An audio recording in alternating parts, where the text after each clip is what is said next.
नमस्कार मित्रों, मैं राघव अवस्थी आप सभी लोगों का डिसेंट स्टडी क्लासेस के यूट्यूब चैनल पर हार्दिक स्वागत करता हूं। आप इस क्लास में पढ़ते हैं ऑटोमोबाइल मरम्मत, सर्विस एवं अनुरक्षण सब्जेक्ट को, जो कि पॉलिटेक्निक 6 सेमेस्टर के ऑटोमोबाइल ब्रांच का एक सब्जेक्ट है। जैसा कि आपको पता ही है कि आपके जो एग्जाम इस बार होंगे वो ऑनलाइन होंगे और उसमें जो पेपर का पैटर्न होगा वो बहुविकल्पी क्वेश्चन पर आधारित होगा। अगर आपके पेपर जो हैं वो ऑनलाइन नहीं भी होते हैं, वैसे ऑनलाइन ही होंगे। अगर ऑफलाइन भी होते हैं तो जो पेपर का पैटर्न होगा वो बहुविकल्पी क्वेश्चंस पर आधारित ही होगा। तो आप लोगों को चिंता करने की आवश्यकता नहीं है। आप लोगों को इसी तरीके से बहुविकल्पी क्वेश्चन को पढ़ना है, ऑनलाइन हो चाहे ऑफलाइन हो, पेपर का पैटर्न यही रहेगा जो कि है बहुविकल्पी क्वेश्चंस पर आधारित। तो इसी चीज़ को ध्यान में रखते हुए मैंने आप लोगों के लिए ये ऑनलाइन लेक्चर सीरीज स्टार्ट की थी, जिसमें मैंने सारे सब्जेक्ट लगभग कवर कर दिए हैं। बस आपका यही एक सब्जेक्ट बचा हुआ था जिसको भी मैं पूरा को पूरा कवर कर दूंगा। इसके पहले मैंने एक वीडियो अपलोड किया है जिसमें मैंने 20 क्वेश्चन कराए थे, वो पहले चैप्टर पर आधारित थे। और इस चैप्टर में भी इस वीडियो में भी लगभग 22-23 क्वेश्चन होने वाले हैं जो कि पहले चैप्टर पर ही आधारित हैं। तो शुरू करते हैं। देखिए आज का पहला क्वेश्चन क्या कह रहा है। पहला क्वेश्चन कह रहा है कि पिंटल प्रकार का नोजल कितना दाब उत्पन्न कर सकता है। जो आपका पिंटल प्रकार का नोजल होता है उसके बारे में पूछा है कि वो कितना दाब उत्पन्न कर सकता है या कितने दाब पर जो भी आपका फ्यूल होता है उसे इंजेक्ट कर सकता है, उसका दाब कितना होगा। तो पिंटल प्रकार का जो आपका नोजल होता है वो 7 से 15 मेगा पास्कल तक का दाब उत्पन्न कर सकता है। तो इसका बी नंबर ऑप्शन बिल्कुल करेक्ट हो जाएगा। आप लोग इसे नोट कर लीजिए। अब हम लोग देखते हैं अपना अगला क्वेश्चन। देखिए अगला क्वेश्चन क्या कह रहा है। क्वेश्चन कह रहा है कि इसको इधर कर लेते हैं फिर देखते हैं। हाँ, क्वेश्चन कह रहा है कि ईंधन पंप के खराबियों के कारण होते हैं। ईंधन पंप जो आपका होता है उसमें खराबियां किन किन कारणों से आती हैं, ये इस क्वेश्चन में पूछा गया है। तो उसका जो पहला कारण होता है वो होता है दोषपूर्ण पंप वाल्व। जो आपका पंप में वाल्व लगा होता है वो दोषपूर्ण हो, उसमें कोई ना कोई कमी हो तो इंजन में खराबी आएगी। दूसरा है ईंधन फिल्टर गंदा होना। ईंधन का अगर फिल्टर जो है वो गंदा होगा तो क्या है, प्रॉपर आपका जो ईंधन है, जो भी ऑयल वगैरह है वो प्रॉपर तरीके से इंजन को नहीं मिल पाएगी। कहीं का भी अगर ऑयल फिल्टर होगा तो ऑयल प्रॉपर से नहीं मिल पाएगा, और अगर आपका फ्यूल फिल्टर होगा तो फ्यूल नहीं उसको मिल पाएगा, तो इंजन क्या होगा, खराब हो जाएगा। और सी नंबर आपका है कमजोर डायाफ्राम कमानी। जो आपकी डायाफ्राम की कमानियां होती हैं वो अगर कमजोर है तो भी इंजन में खराबी उत्पन्न हो सकती है। तो कारण तो और भी होते हैं, लेकिन इन ऑप्शन के अनुसार अगर ये तीनों कारण आपको देखने को मिल रहे हैं तो वो इंजन खराब हो सकता है। तो इसके लिए डी ऑप्शन बिल्कुल करेक्ट हो जाएगा सभी। तो 22 नंबर का डी नंबर ऑप्शन बिल्कुल करेक्ट है, आप लोग इसे नोट कर लीजिए। अब हम लोग देखते हैं अपना अगला क्वेश्चन। देखिए क्वेश्चन अगला कह रहा है कि निम्न में कौन सा अवयव वायु को शुद्ध करता है। ये 4 अवयव दिए गए हैं। पहला दिया गया है वायु शोधक, दूसरा दिया गया है तेल फिल्टर, तीसरा दिया गया है जाली, और इनमें से कोई नहीं। तो जो वायु शोधक होता है यही आपका ऑप्शन यहाँ के लिए बिल्कुल करेक्ट है। वायु शोधक का काम होता है कि जो बाहरी वातावरण से इंजन को वायु मिल रही है उसे शुद्ध रूप से इंजन को देना, या फिर वायु में जो भी अशुद्धियां हैं उन्हें दूर करना होता है।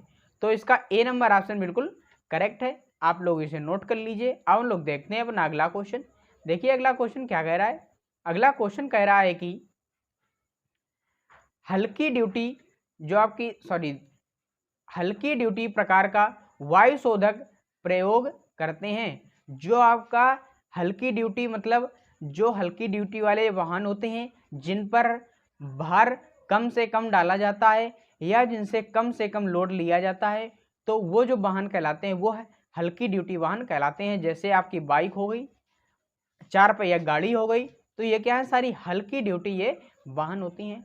इनमें जो वायु शोधक प्रयोग करते हैं वो किन किन में किया जाता है हल्की ड्यूटी वाला।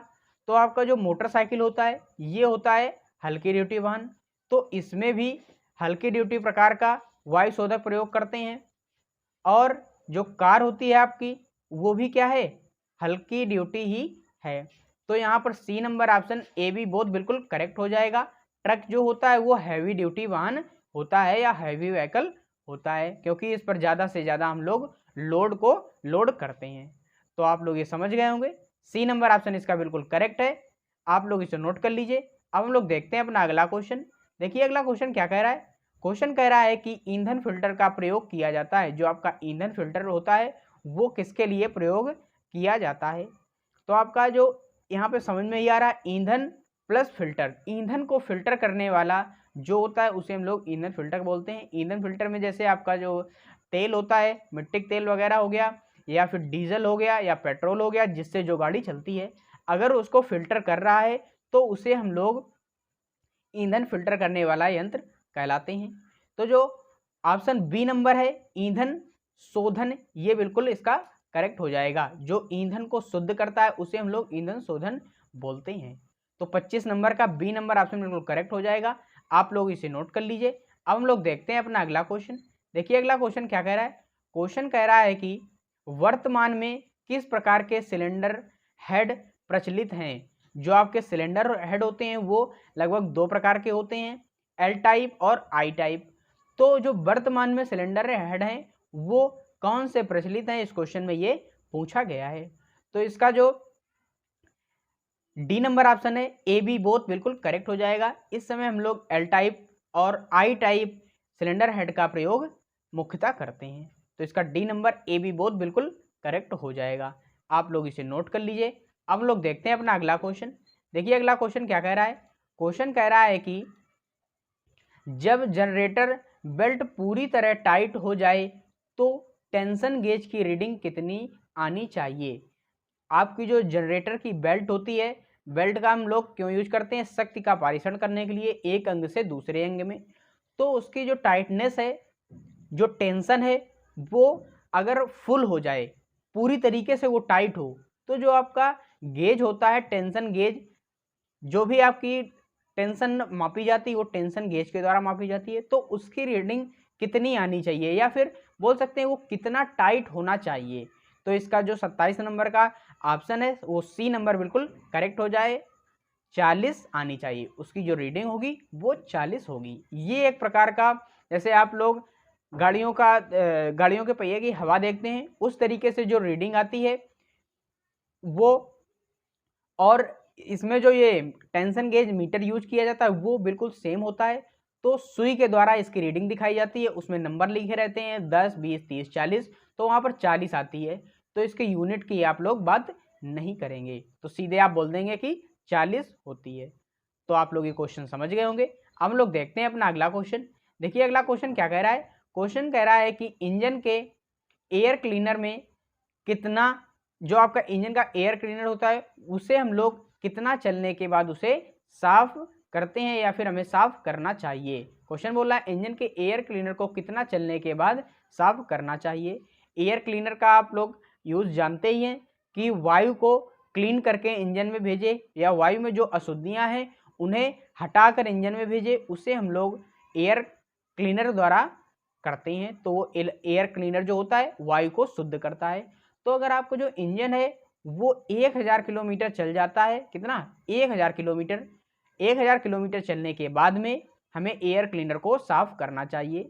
फिर कुछ सिचुएशंस होती हैं, जैसे आपकी जो गाड़ी है वो धूल मिट्टी वाले इलाका में ज़्यादा चल रही है, कि वहाँ पर धूल मिट्टी बहुत ज़्यादा होती है, तो इसे हम लोग कम चलने पर भी साफ कर सकते हैं, 700-800 किलोमीटर पर भी साफ कर सकते हैं। लेकिन मुख्यतः अगर नॉर्मल धूल मिट्टी वाला एरिया है तो वहाँ उसे हम लोग 1000 किलोमीटर चलने के बाद में साफ करते ही हैं। तो इसका सी नंबर ऑप्शन है ये बिल्कुल करेक्ट हो जाएगा। तो 28 का सी नंबर बिल्कुल सही है, आप लोग इसे नोट कर लीजिए। अब हम लोग देखते हैं अपना अगला क्वेश्चन। देखिए अगला क्वेश्चन क्या कह रहा है। क्वेश्चन कह रहा है कि इंजन में जाने वाली हवा में जल धूल मिट्टी के कण मिल जाते हैं तो वह इंजन के लिए किसका काम करते हैं। जो आपकी वायु इंजन में भेजी जाती है, उस वायु में अगर धूल मिट्टी के कण मिल जाते हैं तो वो इंजन को किस तरीके से प्रभावित करेंगे, या फिर इंजन के लिए वो धूल मिट्टी के कण किसका काम करेंगे। तो इसका बी नंबर जो ऑप्शन है एम्ब्री। एम्ब्री इस प्रकार का पदार्थ होता है जो हमारे आयरन मेटल को या फिर वुडन मेटल को हानि पहुंचाता है, या फिर उसमें स्क्रैच डाल देता है, उसे हम लोग एम्बरी पदार्थ बोलते हैं। तो ये भी जो धूल मिट्टी के कण है अगर एयर में मिल जाते हैं, वायु में मिल जाते हैं, तो ये सेम बिल्कुल एम्बरी की तरह ही काम करेंगे और हमारे इंजन को क्षति पहुंचाएंगे। तो इसका बी नंबर ऑप्शन बिल्कुल करेक्ट हो जाएगा। आप लोग इसे नोट कर लीजिए। अब हम लोग देखते हैं अपना अगला क्वेश्चन। देखिए अगला क्वेश्चन क्या कह रहा है। क्वेश्चन कह रहा है इंजन का वह भाग जो क्रैंक शाफ्ट एवं कैम शाफ्ट को सहारती है कहलाती है। जो आपकी क्रैंक शाफ्ट होती है और कैम शाफ्ट होती है उसे हम लोग क्या कहते हैं, तो उसे हम लोग बोलते हैं क्रैंक केस। क्रैंक केस में ये दोनों लगे होते हैं। तो इसका ए नंबर ऑप्शन बिल्कुल करेक्ट हो जाएगा। 30 नंबर का आप लोग इसे नोट कर लीजिए। अब हम लोग देखते हैं अपना अगला क्वेश्चन। देखिए अगला क्वेश्चन क्या कह रहा है। क्वेश्चन कह रहा है कि आप देखते हैं। क्वेश्चन कह रहा है इंजन क्रैंक केस का तेल बदलने से पहले इंजन को कितनी देर तक चलाना चाहिए। अगर आप लोग क्या कर रहे हैं, इंजन के क्रैंक केस से तेल बाहर निकाल रहे हैं सर्विसिंग के दौरान, ये अक्सर आप लोग देखते हैं कि जब सर्विस की जाती है तो हम लोग जो क्रैंक केस होता है जहां पर ऑयल भरा रहता है, जिसे हम लोग संप भी बोलते हैं, तो उससे सारा का सारा ऑयल हम लोग बाहर कर लेते हैं। फिर हम लोग इंजन की सर्विसिंग करना स्टार्ट करते हैं। तो जो ये क्रैंक केस से जब तेल निकाला जाता है तो उसके पहले वो गाड़ी कितनी देर लगभग चली होनी चाहिए, या फिर बोल सकते हैं कि इंजन वो कितना गर्म होना चाहिए। जब गाड़ी चलेगी तभी आपका इंजन गर्म होगा। और कितना मिनिमम से मिनिमम, अधिकतम से तो कुछ भी हो सकता है कि आप 100 किलोमीटर से चला के ले गए हैं, डायरेक्ट सर्विस करा रहे हैं, लेकिन यहाँ पर पूछा गया कि वो कितनी मिनिमम से मिनिमम चलनी चाहिए। तो जो उसका टाइम ड्यूरेशन है वो होता है 30 से 35 मिनट। कितना? 30 से 35 मिनट। आपकी गाड़ी जो है मिनिमम से मिनिमम 30 से 35 मिनट चलनी चाहिए। इसके बाद में आपको तेल निकालना चाहिए तेल संप से। ये क्यों होता है? क्योंकि आपका जो तेल संप में ऑयल डाला जाता है वो गाढ़ा ऑयल होता है, और गाड़ी जब ज़्यादा से ज़्यादा चलती रहती है तो वो जो ऑयल होता है वो जो भी आपके संप में पार्ट्स वगैरह लगे होते हैं, जैसे बियरिंग वगैरह लगी होती हैं, गियर वगैरह लगे होते हैं, तो उनमें वो चिपक जाता है। और अगर आप लोग बिल्कुल रेस्ट पोजीशन में गाड़ी खड़ी है, रेस्ट पोजीशन से ही लेकर उसे सीधे खोल देते हैं और उसका ऑयल बाहर निकालते हैं, तो जो ऑयल होगा आपका वो पार्ट्स में वो वहीं पर चिपका रहेगा और पूरा का पूरा बाहर वो आसानी से नहीं आ पाएगा। अगर आप लोग गाड़ी को चला देते हैं तो इंजन आपका जो है वो गर्म हो जाता है, पार्ट भी गर्म हो जाते हैं, जिससे जो ऑयल होता है वो उन सारे पार्ट से छूट जाता है और आसानी से बाहर आ जाता है। यही कारण है कि हम लोग लगभग 30 से 35 मिनिमम इंजन को स्टार्ट करके छोड़ देते हैं, फिर इसके बाद में ऑयल संप से या फिर क्रैंक केस से ऑयल को बाहर निकालते हैं। तो ये क्वेश्चन आप लोग अच्छे से समझ गए होंगे। अब हम लोग देखते हैं अपना अगला क्वेश्चन। देखिए अगला क्वेश्चन क्या कह रहा है। क्वेश्चन कह रहा है कि जब इंजन चल रहा हो तो ऑयल लेवल की जांच नहीं करनी चाहिए। ये कथन सत्य है या असत्य है? जब आपका इंजन स्टार्ट पोजीशन में हो या फिर वर्किंग पोजीशन पे हो, उस समय हमें ऑयल का जो लेवल है या फिर बोल सकते हैं कि ऑयल की मात्रा जांचनी चाहिए या नहीं जांचनी चाहिए। तो इसका ए नंबर जांच करनी चाहिए। ये कथन क्या बोला है, सत्य है या असत्य है? यहाँ पर बोला नहीं करनी चाहिए, तो इसका ए नंबर ऑप्शन सत्य बिल्कुल करेक्ट हो जाएगा। हाँ, हमें क्या है, इंजन अगर चालू कंडीशन में है या फिर स्टार्टिंग पोजीशन में है तो उस समय हमें ऑयल लेवल की जांच नहीं करनी चाहिए। क्यों नहीं करनी चाहिए? क्योंकि जब हमारा इंजन चलता है तो उसमें जो पार्ट्स होते हैं अंदर के गियर बॉक्स में जो लगे होते हैं वो चलते हैं। उनके चलने के कारण जो ऑयल होता है वो ऊपर नीचे होता रहता है, और जब वो ऊपर नीचे हो रहा होता है उस समय आप लोग ऑयल लेवल चेक करेंगे तो कभी कम दिखाएगा और कभी ज़्यादा दिखाएगा। तो इस वजह से हम लोग क्या है, उसकी जो ऑयल की लेवलिंग करते हैं वो रेस्ट पोजीशन पर आने के बाद में ही करते हैं, ना फिर वो ढाल में होना चाहिए, बिल्कुल एकदम सिंपल प्लेन जगह पे होना चाहिए। उस समय हम लोग उसकी ऑयल की लेवलिंग करते हैं। तो इसका ए नंबर ऑप्शन बिल्कुल करेक्ट हो जाएगा। आप लोग इसे समझ गए होंगे अच्छे से। अब हम लोग देखते हैं अपना अगला क्वेश्चन। देखिए अगला क्वेश्चन क्या कह रहा है। क्वेश्चन कह रहा है यदि इंजन से निकलने वाली एग्जॉस्ट गैसों को बिना साइलेंसर के वायुमंडल में छोड़ दिया जाए तो क्या होगा। जो इंजन का एग्जॉस्ट होता है, जहां से हमारी गर्म गैसें या फिर बोल सकते हैं शुद्ध भाषा में धुआं बाहर निकलता है, तो अगर वो बिना साइलेंसर के बाहर निकाल दिया जाए, आप लोग साइलेंसर जानते हैं पीछे लगा होता है गाड़ी के जिससे धुआं निकलता है, तो अगर वो साइलेंसर ना लगाएं और डायरेक्ट ही हम लोग एग्जॉस्ट पोर्ट से वो धुआं बाहर निकाल दें तो क्या होगा। तो उसमें जो ध्वनि होगी वो अधिक होगी, जिसके कारण से ध्वनि प्रदूषण देखने को मिलेगा। तो इसका बी नंबर ऑप्शन बिल्कुल करेक्ट हो जाएगा। जो साइलेंसर लगाया जाता है वो ध्वनि को कम करने के लिए ही लगाया जाता है। तो बी नंबर पर आप लोग बिल्कुल करेक्ट कर लीजिए। अब हम लोग देखते हैं अपना अगला क्वेश्चन। देखिए अगला क्वेश्चन क्या कह रहा है। क्वेश्चन कह रहा है कि साइलेंसर को और किस नाम से जाना जाता है। जो साइलेंसर होता है आप उसे और किस नाम से बोल सकते हैं या फिर उसे अन्य किस नाम से जाना जाता है, ये क्वेश्चन में पूछा गया है। तो इसका बी नंबर ऑप्शन मफलर बिल्कुल करेक्ट हो जाएगा। हम लोग उसे मफलर के नाम से भी जानते हैं। तो आप लोग ये नोट कर लीजिए। अब हम लोग देखते हैं अपना अगला क्वेश्चन। देखिए अगला क्वेश्चन क्या कह रहा है। क्वेश्चन अगला कह रहा है कि साइलेंसर का कौन सा भाग CO, NO2 तथा HC को CO, जल, वाष्प तथा नाइट्रोजन में बदल देता है। जो आपकी ये गैसें हैं CO, N2 और HC हाइड्रोक्लोरिक, ठीक है। तो इन गैसों को जो CO2 कार्बन डाइऑक्साइड, जल, वाष्प तथा नाइट्रोजन में बदल देता है वो कौन सा भाग होता है साइलेंसर का, इस क्वेश्चन में ये पूछा गया है। तो जो भाग होता है साइलेंसर का तो वो होता है कैटलिक कन्वर्टर। जो आपका कैटलिक कन्वर्टर होता है वो CO, N2 जो आपका कार्बन मोनोऑक्साइड होता है, N2 और हाइड्रोक्लोरिक होता है, उसे कार्बन डाइऑक्साइड, जल, वाष्प, नाइट्रोजन में बदल देता है। तो इसका बी नंबर ऑप्शन बिल्कुल करेक्ट हो जाएगा 35 नंबर का। आप लोग इसे नोट कर लीजिए। अब हम लोग देखते हैं अपना अगला क्वेश्चन। अगला क्वेश्चन देखिए क्या कह रहा है। क्वेश्चन कह रहा है कि साइलेंसर यदि अत्यधिक गर्म हो तो उसे किसकी सहायता से पकड़ना चाहिए। अगर आपका जो साइलेंसर है वो अधिक गर्म हो, अगर आपकी गाड़ी क्या है 100 या 200 किलोमीटर चल चुकी हो, तो उसकी वजह से क्या होगा, आपका जो साइलेंसर होगा वो ज़्यादा से ज़्यादा गर्म हो जाएगा। तो उसे हमें किसके द्वारा पकड़ना चाहिए। तो उसके लिए हम लोग संडासी का प्रयोग करते हैं। संडासी मतलब शमशी भी बोल सकते हैं। एक ये प्लास की तरह ही होता है, थोड़ा सा बड़ा होता है। उससे हम लोग क्या करते हैं, गर्म चीज़ों को पकड़ते हैं। तो इसका बी नंबर ऑप्शन बिल्कुल करेक्ट हो जाएगा। आप लोग इसे नोट कर लीजिए। अब हम लोग देखते हैं अपना अगला क्वेश्चन। देखिए अगला क्वेश्चन क्या कह रहा है। क्वेश्चन कह रहा है यदि स्पार्क प्लग चिंगारी जंग करने हेतु अपर्याप्त हो तो प्लग का दोष है। अगर आपका जो प्लग स्पार्क प्लग होता है, स्पार्क प्लग का आप लोग काम जानते हैं, जो इसकी चिंगारी उत्पन्न करता है जिससे ईंधन में आग लगती है और हमारा इंजन स्टार्ट हो जाता है। तो चिंगारी जंग का मतलब क्या होगा, चिंगारी उत्पन्न करना। जंग यहाँ पर उत्पन्न करने से लिया गया है। तो अगर चिंगारी जंग करना बंद कर दे या फिर उतनी चिंगारी उत्पन्न ना कर पाए जिससे इंजन हमारा स्टार्ट हो पाए, तो वो स्पार्क प्लग का कौन सा दोष होगा। तो जो आपका 37 नंबर का ऑप्शन है वो बी नंबर प्लस मिसफायरिंग, तेल खत्म होना, इसका ए नंबर ऑप्शन बिल्कुल करेक्ट हो जाएगा। प्लस मिसफायरिंग, अगर जो प्लग मिसफायरिंग, ये प्लग लिखा हुआ है, सही से लिख लीजिएगा।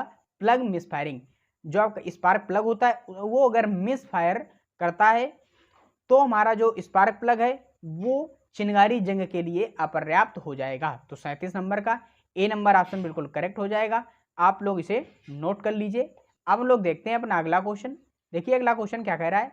अगला क्वेश्चन कह रहा है कि स्पार्क प्लग कितना चलने के बाद सर्विसिंग मांगता है। जो आपका स्पार्क प्लग होता है नॉर्मली कितनी गाड़ी चल जानी चाहिए जिसके बाद में हमें स्पार्क प्लग के जो कार्बन लग जाता है या फिर स्पार्क प्लग में जो खराबियां आती हैं उसके लिए वो सर्विस मांगता है, वो कितनी चाल होती है, कितना चलने के बाद में स्पार्क प्लग को सर्विसिंग के लिए हमें डालना चाहिए। तो 38 नंबर का ऑप्शन जो है सी नंबर बिल्कुल करेक्ट हो जाएगा, 750 किलोमीटर। तो आप लोग ये नोट कर लीजिए। अब हम लोग देखते हैं अपना अगला क्वेश्चन। 7,500 किलोमीटर लिखा हुआ ये 7,500, ठीक है। तो आप लोग सी नंबर आप लोग इसे नोट कर लीजिए। अब हम लोग देखते हैं अपना अगला क्वेश्चन। अगला क्वेश्चन देखिए क्या कह रहा है। स्पार्क प्लग सीट एवं चूड़ियों पर लगे कार्बन को हटाना चाहिए। जो आपकी स्पार्क प्लग की सीट होती है और उसमें जो चूड़ियाँ होती है उन पे अगर कार्बन लग जाता है तो उसे हमें किसके द्वारा हटाना चाहिए। तो यहाँ पर ए नंबर पे दिया गया है compound wire brush. Compound wire brush जो होता है वो लोहे के दांतों का या फिर और मुलायम धातु का किसी का बना होता है, उसके द्वारा हमें कार्बन यहाँ से हटाना चाहिए जिससे ये आसानी से जल्दी साफ हो जाता है। तो 39 नंबर का ए नंबर ऑप्शन बिल्कुल करेक्ट हो जाएगा। आप लोग इसे नोट कर लीजिए। अब हम लोग देखते हैं अपना अगला क्वेश्चन। देखिए अगला क्वेश्चन क्या कह रहा है। क्वेश्चन कह रहा है स्पार्क प्लग की अत्यधिक सफाई करने से क्या खराबी आती है। एक क्या है, स्पार्क प्लग की सफाई करना। सफाई तो हर चीज़ मांगती है, जरूरी भी है कि कोई भी गाड़ी का पार्ट है तो उसे हमें समय से साफ करना चाहिए। लेकिन अगर हम लोग स्पार्क प्लग को अत्यधिक साफ कर देते हैं, अत्यधिक रगड़ कर साफ कर देते हैं, तो उसमें कौन सी खराबी आ जाती है। तो जो 40 नंबर का है वो सी नंबर बिल्कुल करेक्ट हो जाएगा। इंसुलेटर, जो उसकी इंसुलेटिंग की प्रॉपर्टी होती है वो खत्म हो जाती है, उसके ऊपर जो रबड़ का पार्ट लगा होता है वो गलकर अलग हो जाता है, जिससे क्या है वो इंसुलेटर का जो काम कर रहा होता है वो काम अच्छे से नहीं कर पाता है। तो सी नंबर ऑप्शन इसका बिल्कुल करेक्ट हो जाएगा। आप लोग इसे नोट कर लीजिए। अब हम लोग देखते हैं अपना अगला क्वेश्चन। देखिए अगला क्वेश्चन क्या कह रहा है। क्वेश्चन कह रहा है इंजन में फ्यूल रेजन के लिए कितने फिल्टर लगे होते हैं। सॉरी ये फ्यूल रेजन नहीं, फिल्ट्रेशन लिखा हुआ है, इसे सही से लिख लीजिएगा आप लोग। इंजन में फ्यूल फिल्ट्रेशन, फ्यूल फिल्ट्रेशन का मतलब क्या है, फ्यूल को जो साफ करता है उसके लिए कितने फिल्टर लगाए जाते हैं। तो आपके जो फ्यूल फिल्ट्रेशन के लिए फिल्टर लगाए जाते हैं वो कितने लगाए जाते हैं, 4 लगाए जाते हैं। 41 नंबर का जो ऑप्शन है, सॉरी बी नंबर, 2 लगाए जाते हैं। कितने, 2 लगाए जाते हैं, 4 नहीं, 2 लगे होते हैं। एक जो आपका फिल्टर होता है वो कपड़े का लगाया जाता है और एक जो फिल्टर होता है वो कागज का लगाया जाता है। कागज की जगह हम लोग दूसरे मटेरियल का भी यूज कर लेते हैं, वो आगे मैं बता दूंगा। तो यहाँ पर 2 फिल्टर का यूज किया जाता है फ्यूल फिल्ट्रेशन के लिए, जिससे जो फ्यूल में कचरा हो वो इंजन में ना जा पाए। तो आप लोग ये अच्छे से समझ गए होंगे। सी नंबर ऑप्शन इसका बिल्कुल करेक्ट हो जाएगा। अब लोग देखते हैं अपना अगला क्वेश्चन। देखिए अगला क्वेश्चन क्या कह रहा है। क्वेश्चन कह रहा है कि प्राइमरी फिल्टर बना होता है, जो आपके फिल्टर यूज किए जाते हैं इंजन में वो 2 किए जाते हैं, मैंने ऊपर बताया। पहला होता है प्राइमरी फिल्टर, दूसरा होता है सेकेंडरी फिल्टर। जो आपका प्राइमरी फिल्टर होता है वो किस चीज़ का बना होता है, इसमें ये पूछा गया है। तो इसका जो डी नंबर ऑप्शन है वो बिल्कुल करेक्ट हो जाएगा सभी। पहला ऑप्शन है फेल्ट का, दूसरा है कपड़े का और जो तीसरा है ब्रांज की जाली का। ये तीनों ही जो मटेरियल होते हैं इन तीनों का हम लोग ये प्राइमरी फिल्टर बना सकते हैं, या फिर प्राथमिक जो फिल्टर होता है उसे बना सकते हैं। तो इसका डी नंबर ऑप्शन बिल्कुल करेक्ट हो जाएगा। आप लोग इसे नोट कर लीजिए। अब हम लोग देखते हैं अपना लास्ट क्वेश्चन। देखिए क्वेश्चन क्या कह रहा है। क्वेश्चन कह रहा है कि सेकेंडरी फिल्टर को कितना चलने के बाद में बदलना चाहिए। जो आपका सेकेंडरी फिल्टर है, गाड़ी जो हमारी होती है वो कितना चल जाए जिसके बाद में हमें ये फिल्टर बदलना होता है या फिर हमें बदलना चाहिए, तो वो कितनी दूरी होती है, कितना हमें गाड़ी चल जाए। तो इसका जो सी नंबर ऑप्शन है वो बिल्कुल करेक्ट हो जाएगा। कितना, 20,000 से 25,000 किलोमीटर। तो इसका सी नंबर ऑप्शन बिल्कुल करेक्ट हो जाएगा। आप लोग इसे नोट कर लीजिए। तो आशा करता हूं आप सभी लोग ये सारे क्वेश्चन अच्छे से समझ गए होंगे। अगर ये क्वेश्चन सारे आपको अच्छे से समझ में आ गए हैं तो वीडियो को कर दीजिए लाइक। अगर हमारे चैनल पर हो नए तो चैनल को कर लीजिए सब्सक्राइब। मिलते हैं नेक्स्ट वीडियो में नेक्स्ट चैप्टर के साथ में। तब तक के लिए जय हिंद, वंदे मातरम।